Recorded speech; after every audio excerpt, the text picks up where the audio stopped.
Welcome. You are here with your host, Mr. BudgetPedalChap. It is that time again. We are live talking fret goodness. It will be... Jive talking. Yes, the Bee Gees, yes. They are people. So, it's episode number 173 of the Fret Talk podcast, but it's also episode number of the live cast. You are here with me, Mr. BudgetPedalChap, but you are also joined by one of the Bee Gees. It is Mr. Lee. Say hi, Lee. Hi guys, how you doing? Sorry about getting the bloody titles wrong again. We are not chatting with Mr. Rob Harris.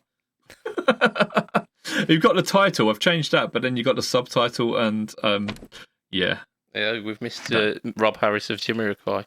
I mean, if he does want to join in the chat below, he's more than welcome. But as for actually featuring on this podcast, it is a no from me, I'm afraid, Mr. Harris. He is actually a part of the group now. I semi-forcefully added him. Well, yeah, I get the kind of vibe. How are you, man? Are you all good? I'm all right, mate. Yeah, not too bad. Do you know what? The night's getting darker. It's really got to me. How's it feeling for you? Are you getting the seasonal affective disorder? Affected disorder? What's it called? SAD. Seasonal affectiveness disorder, or whatever it's called. If anyone hears any sort of weird double talk, not like 1984 double talk, but like double talk on this, it's because I'm clicking on the live streams, and what's happening is that's coming through with the BudgetPedalChap's audio as well. So you'll be picking that up as well. Apologies. You would have thought, however many we are now, probably kind of like approaching 100, aren't we? Of these live casts. We would have. It's only a momentary thing. It only happens for like a second, but it's just as I click on it, it goes or something. Okay, I'll try. Yeah, I'll try not to laugh. There you go. Oh dear. Right, so let's get on with a proper show. I've got a slightly different setup today, and people who are viewing might notice that I'm looking up to that top right hand corner. Or it might be top left actually, because it might be mirrored. But I've put the computer monitor up here, so that I've got a better angle on the camera, which is all good. However, I was monitoring my camera feed, so I'd set it to only view my feed rather than Lee's. And now I'm basically sat here just looking at a picture of myself, and there's a tiny little postage stamp sized picture of Lee. So I might rely on basically the same as what I've got here. It's very odd. Right, okay, let's say hello to people. Darren Watson, hello, good evening. Mark Watson, who we are going to be talking with via the chat in a bit about these babies. These are, oh my god, they're so aggressive. I love them. And Andrew Bimson, one of our patronisers. Woo! Hello, how you doing, dude? Whoop, whoop. I sold something to Andrew. Did you? No, I did. I sold Andrew one of my old switchers because he was looking for a switcher, and I had one that was a bit better than what he was looking for. And I was like, I'll sell it to you a bit cheaper. And he got a really nice little deal out of it. So, yeah. There you go. I was quite pleased about it because I wanted to see Andrew's. His board's been growing and growing over the years. It has. And I just thought, let's get him up to the big boy ranks. And I'm not saying it's official here, but Andrew is a Patreon backer, and he happens to have got a sweet little discount from Lee. I'm not saying those two things are related, but just throwing that definitely are. Yeah, definitely. I can't confirm or deny that. I'm not giving that as an official Patreon a tier, but just so you know, if you are a Patreon backer, it does stand favourably. I've got a question for you. Go on. I have this, and I don't know what it's for. Can you see? Do you remember how I said postage stamp style? Yeah, that's why I'm putting it right up close. So Yeah. it looks like at first it would be a 3.5mm jack to 1/4" jack, but it's not, because it's got the input for a 1/4", and it's not stereo inside, so it's not stereo down to mono. Oh yeah, it's just an extender. So, I suppose it could be what it's for, but it seems a bit pointless to me, to be honest. Well, if so, say for example, you've got like a spot like behind a stereo or something, which is really hard to get to, or like it's got really specific, like it's got a bunch of jacks in a row, or it's got like it's got like another connector next to it, which means the space is a premium. You might put one of those extenders in so that you can bring the input slightly away from the unit. You know, it's the best excuse I've heard so far. So let's go with that one, because I've been staring at it for weeks now. I bought one of those for my mobile phone, which I used to do the cast with, because I've got like my old mobile phone had an absolutely massive massive case for it, and not like the 3.5mm jacks wouldn't fit in, because the actual jack itself would, but the like slightly thicker outer housing that comes after it wouldn't fit through the case. So I had to buy an extender to put into it so that I could get to it.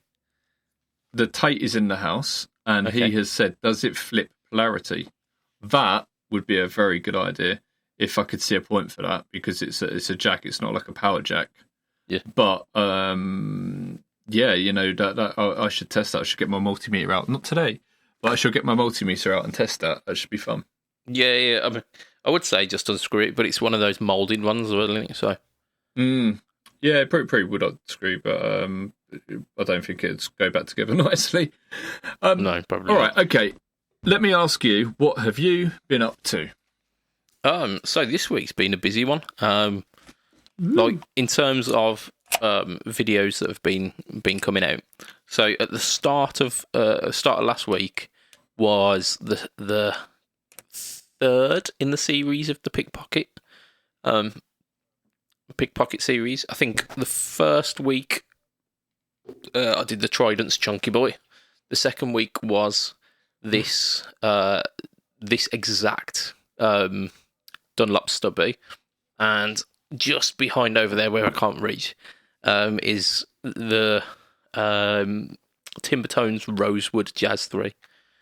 So that was kind of at the start of the week. So that came out. In fact, actually, no, it didn't. It came out on the Wednesday, and that came out at like 5 o'clock in the afternoon, and then something like 8 o'clock or 10 o'clock came out the next in the series of the Stomp v Stomp stuff as well. So that was pretty cool. The Stomp v Stomp this week featured this pedal. Oh no, I've just created an avalanche. Loads of noise. I'll make some noise as well. Here we go. So it was this exact pedal, the Moog Anna Echo, because I don't happen to have a DM2. I can't believe you don't have any other analog delays. That's appalling. No, I've got analog delays. I've got the Joyo analog delay. I've got like a Tom's Line one. I've got the Moog one, but the Moog one is like out of those lot is the most most like the DM2, which all of the Helix versions were based on. So we had a crack at A-Bing the Moog Anna Echo versus the Bucket Brigade, which was the legacy mode, and then it was the analog delay was the legacy mode, and then the Bucket Brigade was the Helix version. And right, okay, I got you. And actually, the little Moog stood up really well. Well, it will. No, I shouldn't say that, because I'm really getting into the analog, into the digital stuff. But the analog pedals, analog delays, they just sound amazing. Going back to your picks just for a second, picks, right? My fellow Tomepedian, Emmanuel Noor, has said Dunlop picks are awesome for shred, and if anyone knows things about shred, it's that man. Indeed. I would say to Emmanuel, check out Trident's picks, because some of those, I think in the one that's coming out this week, the next in the Pickpocket series, features a Trident's brass pick, which is not necessarily the material brass isn't fantastic for shred, but the shape of the Trident's picks, it's kind of like almost like Jazz 3, but then with like a fin. In fact, I'll show you, because I've got one just here. While Mr. BudgetPedalChap gets out, I just want to say hello to our viewers watching on YouTube. Hello over there. Here we go. So that's the pick edge for this particular one. This one's a quite thick, chunky boy. But you've got the pick edge there, and then you've got this light little point. And I find these really, really good for hooking underneath my thumb when I'm playing. So you see, it's resting on the underside of my thumb, and it's really cool. Quality of your picture coming through isn't amazing right now. Maybe I need to upgrade that a little bit my end. It's looking fine on my monitor over here. So okay, I dare say not so much here, but I think that's better. I don't know why this resets it down to 320 every time. It's stupid. Oh, everyone's just watching me do that. I'm just watching it live on YouTube now. Classic. Right. Yeah. Okay. So what else have you been doing, dude? So after the Stomp v Stomp stuff, on Friday we had a look at the TC Electronics Vortex, which happens to be here. I feel this one's a bit of a bit of a sleeper hit in the Tone Print series. Like there's some real big hitters within the Tone Print series, like the Hall of Fame and the Flashback kind of come to mind at first. And the Corona. the Corona for obvious reasons. I think like if I was to kind of guess at like the biggest sellers within that, it'd definitely be those two, the Ditto, the Spark, and then possibly like the Sub and Up, because I see those kind of floating about quite a bit. But you don't get. You what, you as you rock them out, you know they're all big hitters, really, aren't they? Yeah. But I feel like the Vortex really doesn't get great deals of love, for whatever reason. It's a flanger, so it's got two modes, and then it's got your Tone Print mode. So it's got flanger mode, which is the more extreme of the two. I'll just show you that there. So you got the little toggle switch there, and the tape mode's a lot more subtle. However, if you set everything at kind of 12 o'clock, that's where you get your kind of your meat and potatoes. That's almost like your classic sound, what you'd expect a flanger to sound like. The moment you start moving stuff, like with the speed and the depth, if you max those out, it gets crazy. With the feedback, the feedback, I think it's once you're in the middle, it's kind of the 0 point, and then you've got like negative feedback and then positive feedback. So if you go too much either way, you get those like weird kind of sci-fi laser dolphin sounds. And then the delay time is quite brilliant, relatively subtle. But yeah, so check that out, because it's I've played more than just kind of dad blues with this one, so I give it a bit of a bit of like kind of fancy chords and stuff. Give it some love. Really cool. I've got a few more in the Tone Print series that I want to do for the No Talk All Tone. I don't think I've done the Helix Phaser yet, and that's again, it's another really cool one. Why don't you, when you do the Tone Print pedals, why don't you add a couple of the Tone Prints from the website so you can show the versatility of it, and just go into like how many presets do you have on that? With this one, it's just you just get one. So there's one Tone Print, and then you've got your tape or your flanger. Same with the Same with the Helix phaser. With the flashback, I think there are 2 tone print, because rather than a toggle switch, it selects it on a rotary dial. I think there are 2 on that one. Okay. But you got any of the ones with the mesh function? I haven't. No, not yet. No, the flashback 2 and the Hoff 2 are the only ones at the moment, I think, and the plethora as well. So I really wanted to bring out a pedal called the Bangers. The Bangers with the mash. Okay. I see you. So yeah, I was showing that a bit of love. The reason that I don't go into the tone prints too much with them, number one, is because the tone print library, if you're just looking at the kind of the artist's library themselves, I'd be like the video for something like that, which is only a 4 knob pedal, would probably take me about an hour if I was going through all of the tone prints, which I don't think anyone wants to be watching an hour of the finer points of the tone prints of a flanger. So I go with the stock stuff, and then if anyone really, really wants to hear a specific one, then I'll go back to it and revisit. Do you know what, man? I would happily, or easily, I should say, spend an hour dialing in a flanger sound. Yeah, but when I'm creating YouTube content, I often think, would the viewer want to be watching this? And about the 10-minute mark, I'm thinking probably not. Oh, no. The Vortex flanger, I managed to get the video bang on 10 minutes, which is fantastic. Nice, brilliant. Couldn't do that again if I tried. Been up to anything else? Sorry, yes. I asked you a question just as you're taking a sip of your drink. It's okay. It's okay. I'll learn to talk through my nose. Yeah. So last night actually was a bit of a strange one. It was the first time that I've managed to have a bit of like guitar practice that hasn't been. Sorry, we're having trouble with this video. What is going on? Oh dear. So we should crack on for the podcast, but what is going on here?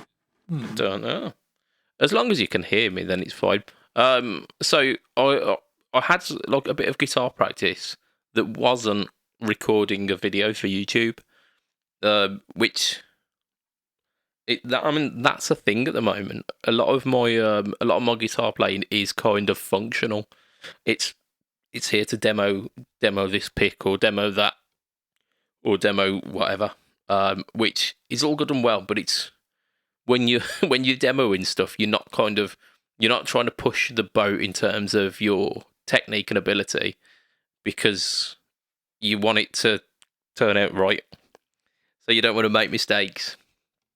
But I actually had like a good 2 hours of just practicing last night, because a certain friend of ours has sent me through a guitar pedal, and I'm not going to be telling you what that is just yet. I think I'm gonna wait until the video drops for it. But I felt quite inspired by this pedal, and I was really enjoying the volume control, really getting some of those kind of Hendrix cleans where it's like gainy pedal rolled back. Yeah. It's nice. I've been playing an awful lot more, like so much more. And why do you think that is? It's because of your Waza Air headphones, isn't it? That's right, baby. That's right. I am so happy I've got them. Okay, I can just sit there, and they feel like they've got a noise cancelling element to them as well. So it makes me a bit of a bad parent. But shut up, kids. Yeah. I'm just sitting there chilling out, and oh my god, just so good, so very good. I'm the tones that you get on them. There's loads of tones. It's just like the katana. It's almost exactly like the katana. So you've got the 5 different amps, I think it is, and then you've got loads of different pedals on there. Loads of different types of pedals. It's even got a rat on there. I was really surprised. Absolutely banging. Really, really great. And it means that I've been able to practice fast playing, bluesy playing, everything. Finally going back over songs that I've been playing for years and just like trying to make sure I'm playing them right, and I wasn't. So, whoops. Yeah, I've nailed down Master of Puppets, which is great. Okay. So that led me on to earlier on today. I had the chance to play these. These are we're going to talk about them in a minute, but these, which I mentioned earlier from TMD, they're very high gain pedals. One's called the Satanist, so that one, and they the first thing I was rocking out on them was Master of Puppets, because I was like, yeah, I can play this properly now. That was great fun. So what are the two pedals you got there? Up to? Huh? So what are the two pedals you got there? The Satanist and what's that kind of based on? I can pop them up on the screen. I've got them here to show everyone. So you've got the Satanist, and let me just double check the name of the other one. I've forgotten it off the top of my head. There we go. Satanist and Crucifixion. That's it. V2 Crucifix V2. Crucifixion. Marky Mark's put it in there. So the Crucifix, as Mark said in there, is a HM2, but what's well cool about this is it's got a clean blend. HM2 with a clean blend. I mean, it's a pretty clever idea, because I mean, a lot of the time when you're using like extreme gains, the problem is that the compression of it is so much that you can't get the note articulation and that kind of initial attack, because it's all so squashed. You've got a mid control on it as well, which is fairly interesting. What I found that was I've never had a HM2, so I've played them only briefly. Huh? You got no real point of comparison. Yes, but what I found interesting is, as you turn this up, and let me pull the image off. As you pull up the highs and the lows, to the image. It's like it's like a yeah. It's like normal, as a low control would work, and then here in this last little bit here, it's like it completely changes the EQ, and so does the highs as well, and it kind of goes like as if it's like normal, and then up here it starts boosting a completely different frequency. Crazy. It's just like, wow, it just feels like you've got a different pedal completely. So I dialed it in for all your real high gain tones, and it was really fantastic. Like your mid scoopy sort of sounds, and that's why I got the metallic-y sort of sounds. But then I went into the sort of sounds that I would normally play with as well, and that was the benefit of having the mid control on there, and dialed in a bit of the clean tone as well. And what that gave me was the some really, really, really just nice heavy rock tones, like really heavy rock tones. I think you use Zakk Wylde's and these sort of things, but and beyond. But yeah, it was nice. It was really, really cool, and I was pleased with that. Mark, tell us if you're still here, man. Tell us about this this EQ. So when you get up to the real extremes of the highs and the lows, and then it kicks in this extra sort of tone, as it were. Tell us about that. The Satanist. Now, this is an interesting pedal. This is... was that the Crucifixion, then, that one? Yeah, the Crucifixion version 2 was the one I just had there. So that's the HM2. Okay. The Satanist is... Well, it's pretty... It's a different beast. And it's got this shape control, which... the tone feels a bit like a high pass filter. So Okay. as you dial it back, you're getting less and less highs, and it's a. And then the shape gives you, as you turn it down, it was thumpier, and as you turn it up, it's kicking in. It chooses what you're accentuating via the toner. I'm guessing not quite like a Q would, but more like moving the frequency. But in a very clever way, a very organic way. So it didn't sound like a wah with this shape. Yeah, so like a gentle nudge of a band. Yeah, if you like. Yeah, it probably did adjust the Q a little bit as well. It was a bit fuzzy, and that was nice. I wouldn't say it's a fuzz, but it's more like a fuzz than the the other one. So are we talking kind of on mine? It says level, gain, tone, and shape, and on the picture on the screen it says level, evil, cold, and dark. He's simplified the settings for you, so that you don't get lost. Bless him. He can't deal with that. What's that? You wouldn't be able to deal with it if you had controls that weren't named as they are. Our friends over at Funny Little Boxes said about your Vortex, said I couldn't agree more. The Vortex is sorely overlooked, but has a ton of good stuff to offer. Yeah. I really like Flanger. Really, really do.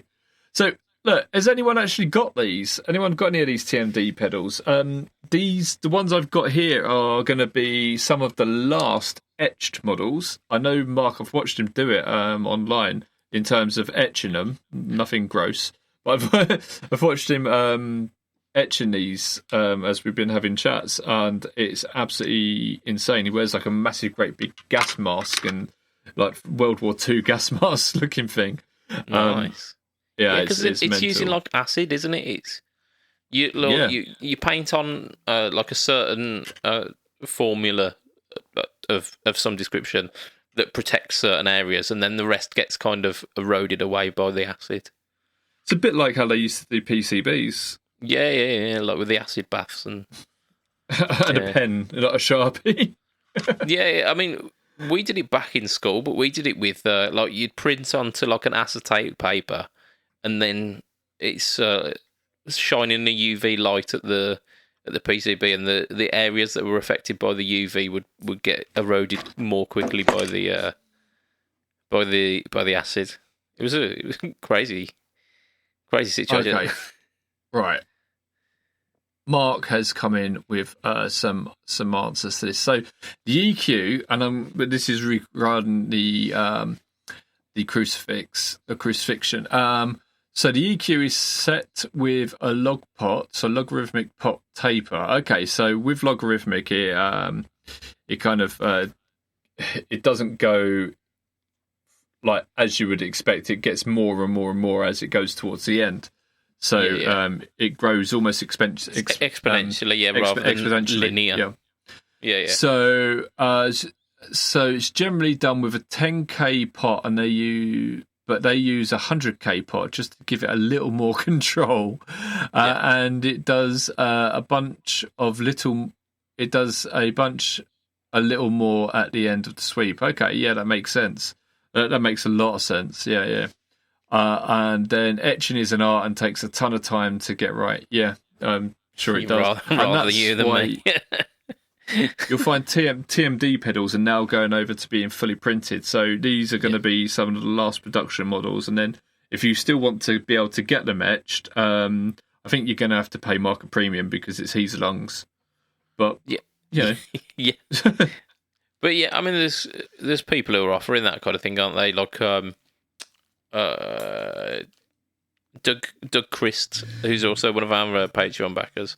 He does like he does a pedal called the Fat Guy Little Coat, and he's now started a pricing where like your base price is like the factory version, which is like brushed. Yeah, Mark's. Sorry, go on. So it's like a brushed finish, and then like if you want custom colours, then you add a little bit more. So it's that kind of personalisation, isn't it? I mean, Yeah. Zvex did it as well, didn't they? With the hand-painted fuzz factories.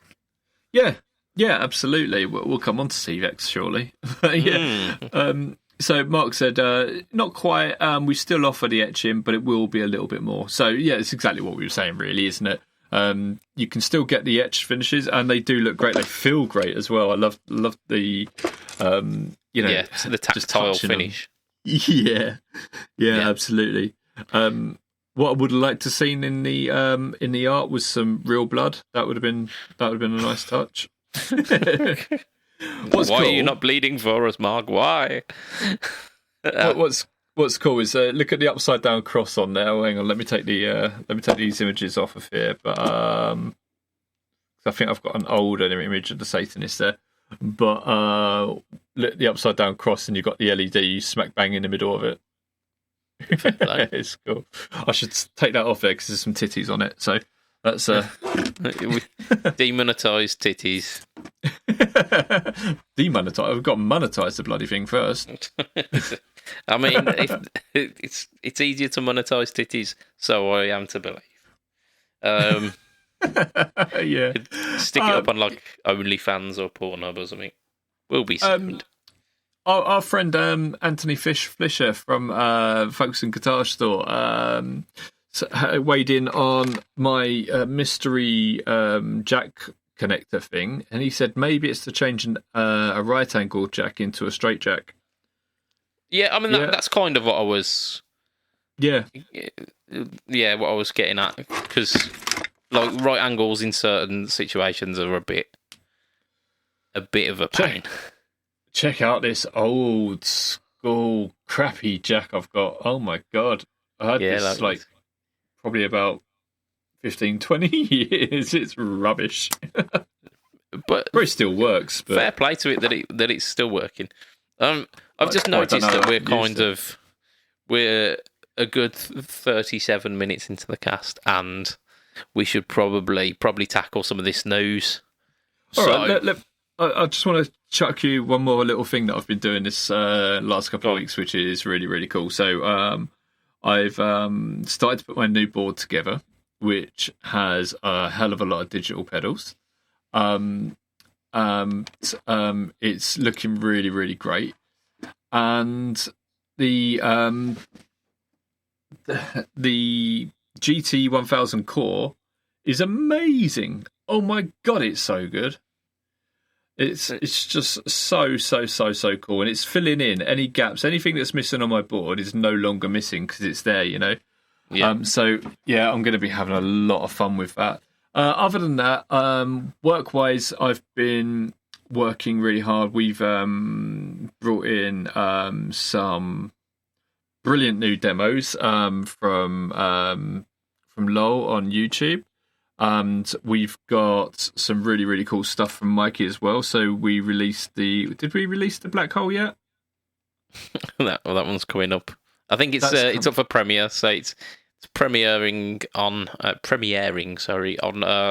Wednesday at 10.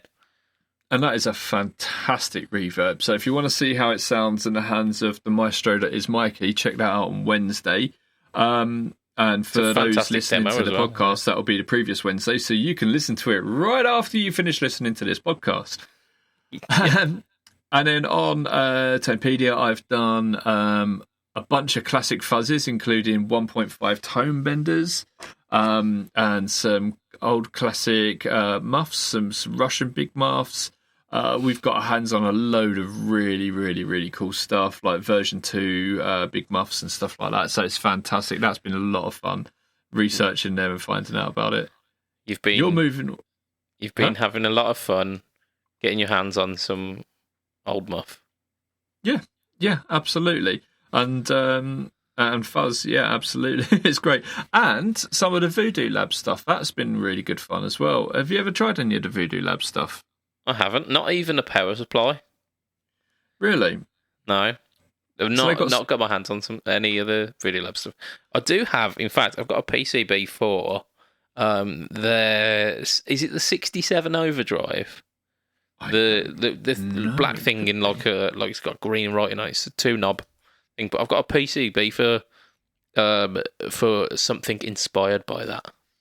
I just need to get my finger out my and start actually putting some of these PCBs together, because I've got too many and I'm just lazy. You got a Sparkle drive, which is not a 67 overdrive. I don't know. But what's interesting about the Sparkle drive is it's a Tube Screamery style pedal that has a clean blend to it. Yeah. And what other pedal can we think of that's a bit like that we've released on Tonepedia recently? Is it a certain Taint Effects pedal by any chance? And do you know what? They sound nothing alike. Good. It's like people were comparing them, and it was like, well, go and try them out. So if you're wondering how they compare, go and check them out, because we put a lot of work into that. So yeah, there's loads of really cool stuff we've been releasing on there recently. I know there's some other stuff that I've meant to mention, but I can't remember off the top of my head what it was. But yeah, so we've been releasing a lot of really cool stuff on there, and I know it's work and I'm talking about it, but it is related and it's a lot of fun. It's a lot of fun. Yeah. It gives you the opportunity to try out those pedals as well, because you might not. I know Taint Effects pedals aren't stocked in every shop. Personally, I've not been able to see Voodoo Lab stuff in any of the shops that are near me, so I wouldn't be able to A/B them, even though I've got like the Antares somewhere. Yeah, you can actually go over to tainteffects.com and try out the pedals straight off of his own website as well. They're on his homepage. Alternatively, you can go to pedalboardsofdoom.com, PBODoom.com, and buy them there instead, which I would prefer.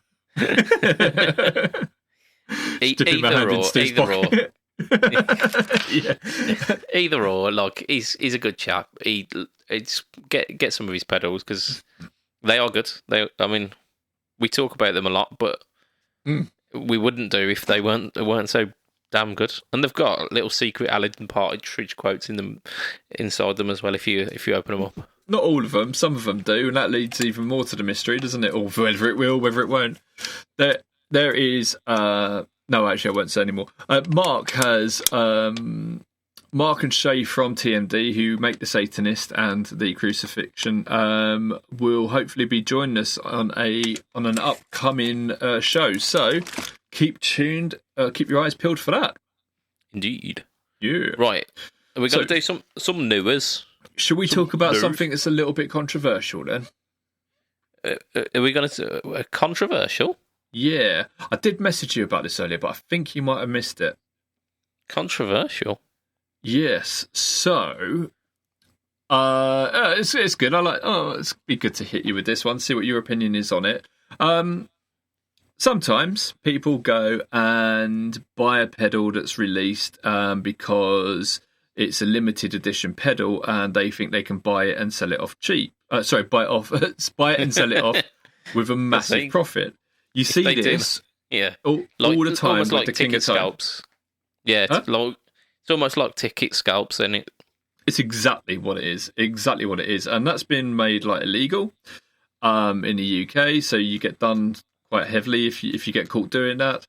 And what's made it really, really bad is, just like with the ticket scalps, is these people who don't have a lot of money, who can afford the tickets, now can't because of these bastards.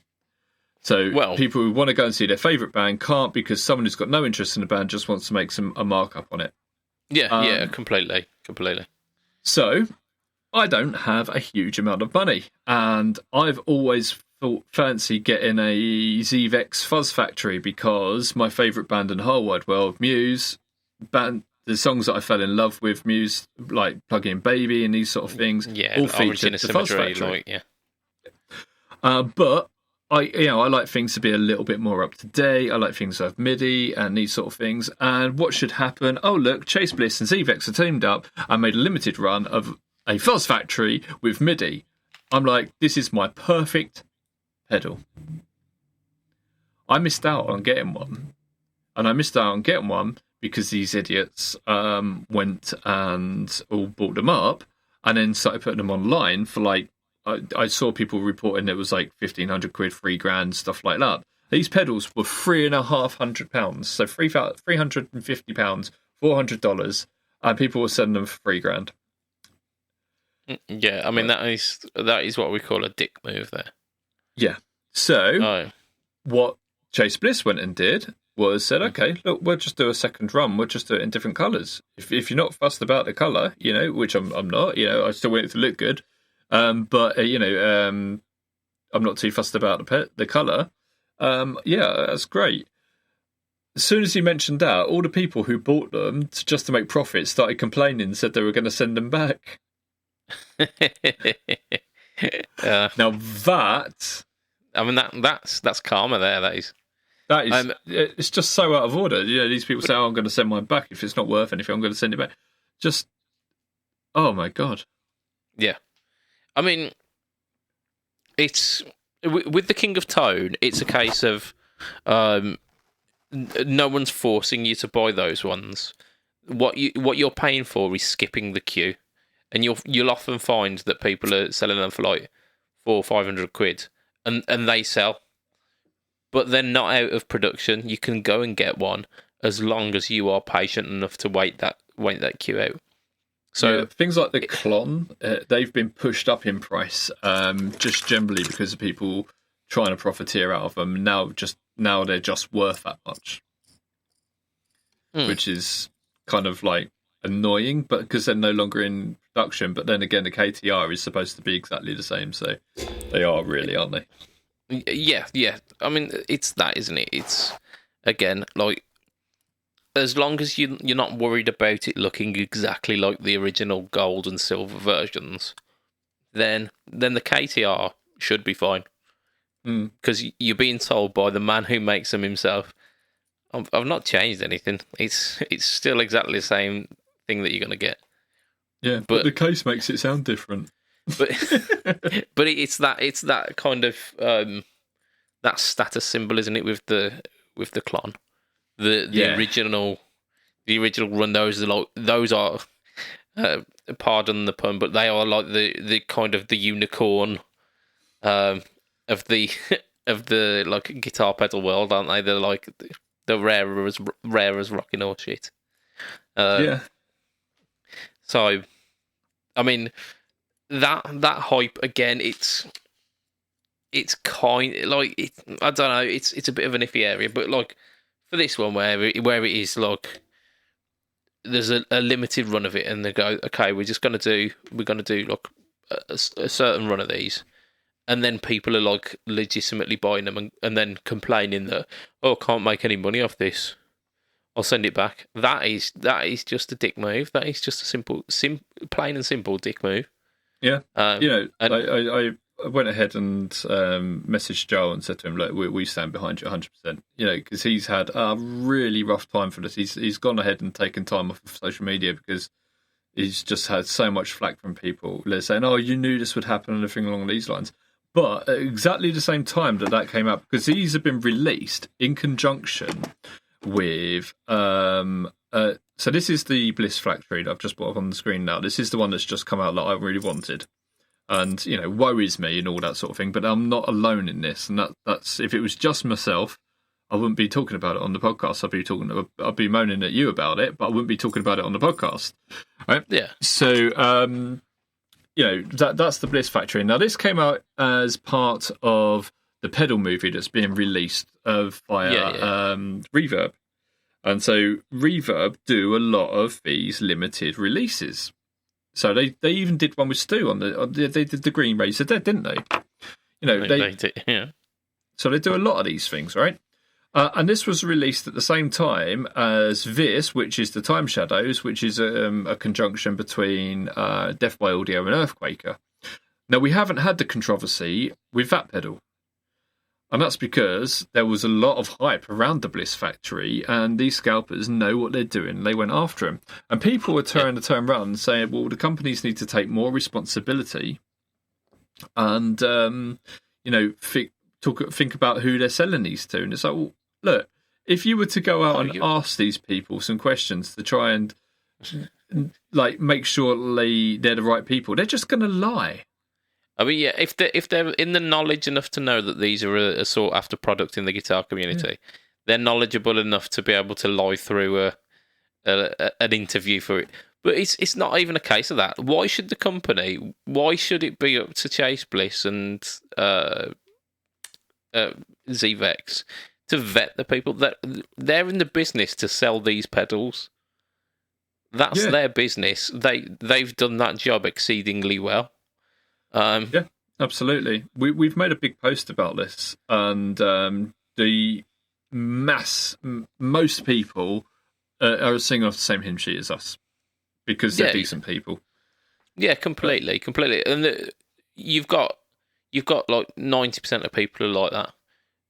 You found it during during the first wave of lockdown as well, where people would go into like supermarkets and buy up stocks of like sanitizers and toilet rolls and stuff because they were in short supply, in hopes that they would get a little bit of a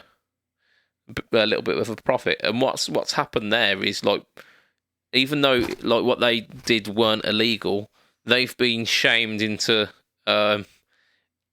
into a situation where their goods aren't any good anymore.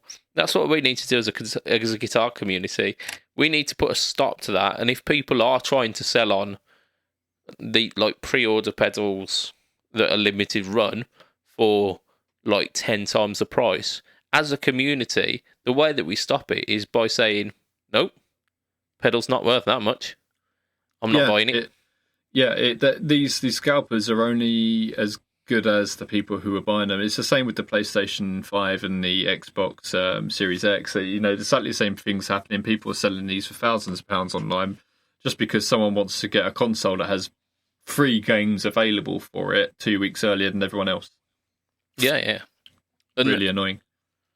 And it's that desperation and that kind of like built-in almost hype that makes people act on that. But if you take a step back and just act rationally and go, no, in a month's time, this person's going to have to drop their prices if they've trying to sell it for like $1,500 and it's not selling. They're going to have to reduce the price. Yeah, should we just sum up what these two pedals are? So the first one's the Bliss Factory, which we've spoken about. It is a ZVEX Fuzz Factory, which does get, you know, sort of musy sounds and a bunch of other sounds. The Fuzz Factory is basically a fuzz face. The fuzz faces have, I don't know, 7 components or something along those lines. Yeah. What they've done is basically put all of them on variable resistors. So all the resistors are adjustable, and it's amazing. It's so much fun. That's my very limited understanding of it. That you don't, you know. It's not quite that, but yeah, like they've put like voltage starve into it and they've put like EQ controls into it where it didn't have before. But at the heart of it is that kind of classic fuzz sound. But then because of it's got all of these like parameters that you can change in it, it can go really, really crazy. Which is why Matt Bellamy was drawn towards it, I assume, because he's like, especially in those early days, he was very much kind of looking towards making some real experimental guitar tones. Well, he had it built into the silver guitar. Yeah, of course he did. Yeah, with a theremin. Yes, and a load of MIDI stuff as well. No, he didn't have the Chaos Pad in that one. That was later on. So when he was doing Origin and Symmetry and stuff like that, that was way before the Chaos Pad came in. Yeah, but those are the kind of things that inspires him. It's the real outlandish, making your guitar not really sound like a guitar by that point. Yeah. The Time Shadows from Death by Audio, who are an amazing company. They are so out there, so wacky. And Earthquaker, who, you know, we all know Earthquaker. This pedal, I haven't got the faintest idea what this does. It is absolutely off its trolley in terms of the way they describe it. It's like half delay, half filter, half this, half that. It's go and watch some demos of it because it looks really, really wacky. And, you know, Earthquake could do some really, really wacky stuff. Death by Audio, you know, they're next to crazy. So, yeah, just go out and go out and watching videos on that. If we can get hold of one, we'll do a video on it. We do have a demo coming up of the Bliss Factory because Mikey, bastard, managed to get his hand on one. It's just the one hand though. yeah, just one, and he's not going to be like selling it off soon. And if he does, it's going to be sold to me, cheap. I don't think that's going to happen. He might sell it off to you, but I don't think he'll sell it off cheap. He's not a dumb man, Mikey. No, he's lovely though, is Mikey, and he really is. He's very good demos. Like I'm excited to, because I've seen the black hole demo. I'm excited for that to drop. I think that's gonna really go well. I'm looking at the time that we've got. We're talking like 56 minutes. So, do you want to wrap up with the boss news? Right, before we like go into the whole boss spiel, I wanted to see if you know what's what. So the boss kind of teasing announcement is it's not really announced anything yet, but we've got a fair idea of it. But it's definitely going to be a Wazacraft pedal. There are currently 8 pedals in the Wazacraft lineup. Lee, how many of those do you reckon you could name? Of what's on the Wazacraft? Yeah, what's in the current Wazacraft lineup? I could probably name them all. Go on then. Right, okay, C2W. Hang on, let's have a look. Yeah, so chorus, yeah. DM2W. Yeah. The MT2W. Yeah. The DC2W. Yeah. The what's the bloody vibrato called? VB2W. Vibrato's fine by me. So you've got, sorry, I've not been counting this as going along. So you've got delay, you've got dimension, you've got metal zone, you've got vibrato, you've got chorus. So you've got 5. You've got what? 3 more. Yeah. Yes, D1W. Yep. I'm getting tight now. Okay.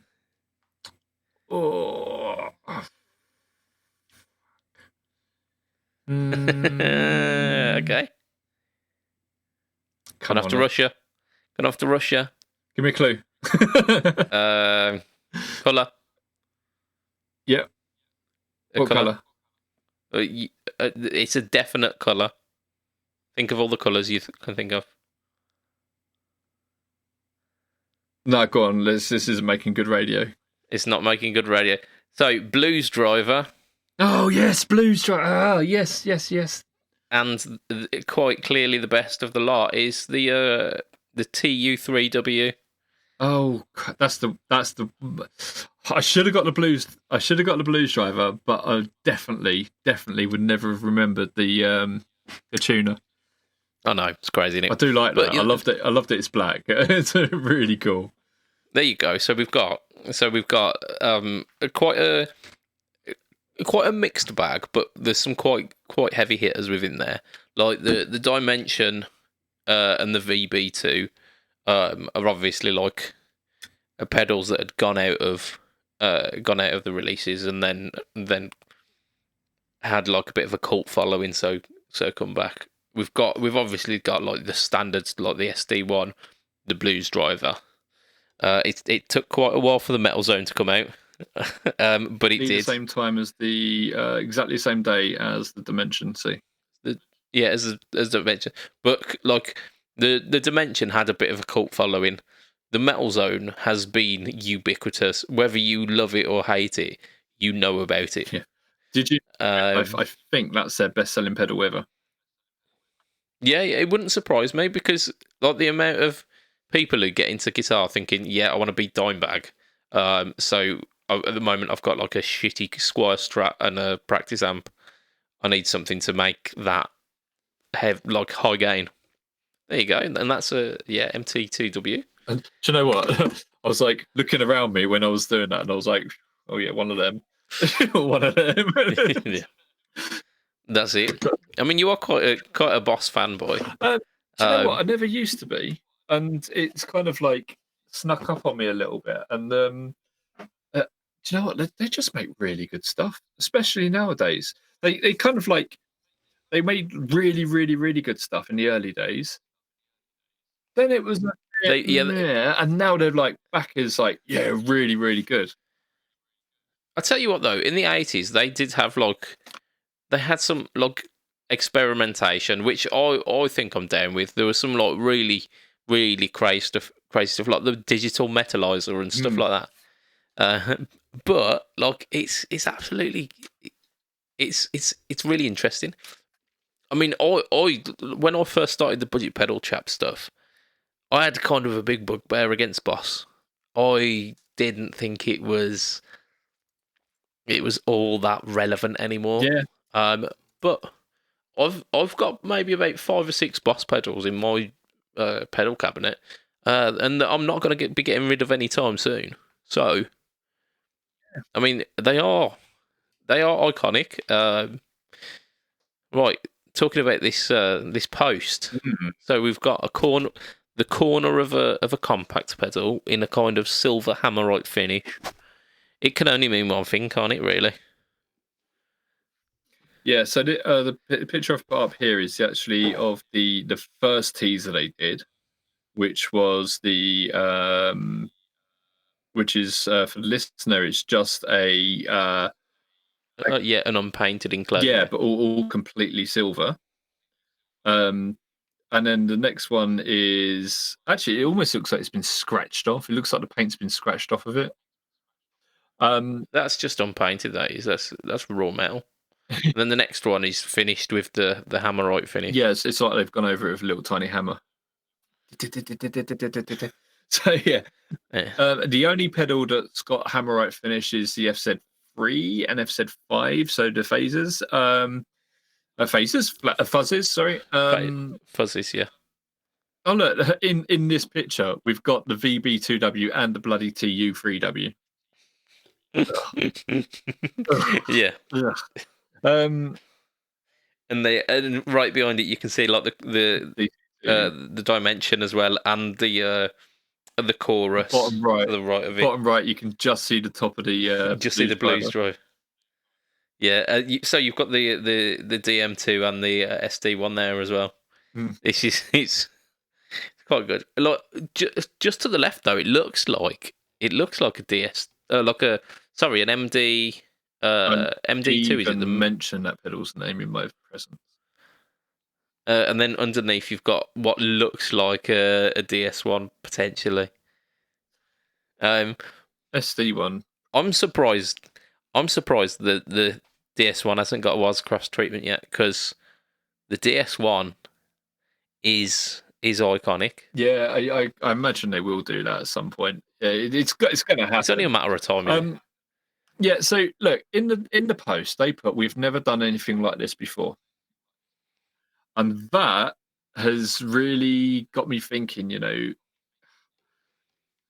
does that mean we haven't done a Wazza pedal like this before, or does it mean we've literally never done anything like this before? Because if they haven't done anything like it before, it's not just going to be a straightforward FZ2 Wazza. Or yeah, possibly. Are they going to put up the next teaser and it's going to be something completely different? Whatever it is, yeah, it could be. All I want to say, and I've said this to Matt, it's got to have MIDI, because you've shown us you can do MIDI on the compacts, so make it so. It's better bloody have MIDI, Matt. So yeah. I mean, there is that, yes. However, like, do we need MIDI on an FZ2? Yeah. Are you sure? Yeah. Like, I'm not going to change my answer. Yes, we need MIDI on all pedals, all drive pedals. The bloody Bliss Factory has just come out, and I've gone mad about it because it's a fuzz factory with MIDI, and I'm like, yes. Of course, every single drive pedal needs that. Every pedal should have MIDI. I mean, listeners, you need to back me up in this comment section here, because I don't think drive pedals need MIDI. I think you get a sound with your drive pedal. Every pedal should have MIDI. It's every single pedal needs to have digital controls, analog pedal. It just needs to happen. There's no reason for it not to happen. It's stupid for it not to happen. It just drives me mad that there's only a few drive pedals out there that have MIDI, and most of them aren't even digital. But I'm thinking, am I missing out on anything by not having multiple settings on my drive pedal? Multiple like presets, obviously. I don't think I am. I've got 3 drive pedals on my board.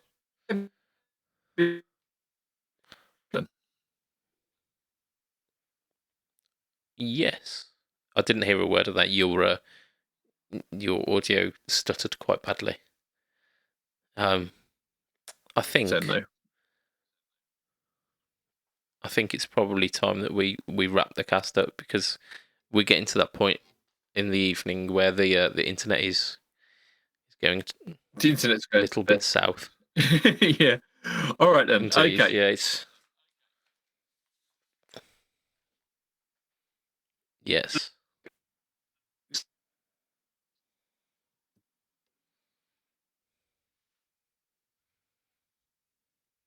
He's gone. Well, I'm going to wrap this up then myself. No, I'm still here. I can't hear. Like it was stuttering anyway. So I'm going to wrap it up. So before we do wrap up officially, we've got to give a shout out to our Patreon dudes. Andrew Bimpson is one of which who was in the chat today. These are the guys who are keeping this light on for me over here. Like, you are funding this tiny little light bulb that I've got going on. So thank you so much. And for as little as $2 a month, you can be one of those awesome people, and you can get a shout out on all of our podcasts. And those people are Andrew Bimpson. We've got Adam Yeomans of Chef Tone Effects. We've got Doug Christ of 37 Effects. We've got Huge Erection. We've got Joseph Richardson of Joseph Richardson Music and Abstraction Band. We have got Mr. Ben Fletcher of the Fletcher Pickups, and we've got Brian Gare of the Tone Jerks podcast as well. So thank you once again to those people. You are amazing. And listeners and viewers alike, you are also cool for coming along on this amazing ride. So if you want to catch me online, it will be BudgetPedalChap at Instagram, YouTube, and the other one, Facebook. And if it's one of those weeks. If you want to like follow along with the No Talk All Tone series, you have to go to YouTube, because that is the home of the No Talk All Tone. Lee, you are Pedalboards of Doom at Instagram, on Facebook, all of the good stuff. You're also instrumental part of the Tonepedia group, and yeah, pretty much the stuff in it. Yeah, can you hear me now? I can hear you. Yeah, seem to. Cool. Right. Okay. Bye, everybody. I think it will be a tatty buying of night for this week, won't it? So, from myself, Mr. Budget Pedal Chap, from Lee, padabadabadoo. Smiling doesn't work on an audio medium. It will be a tatty bye and good night for this week. Bye-bye. Ta-ra, mate. Bye. Bye. Bye, everybody.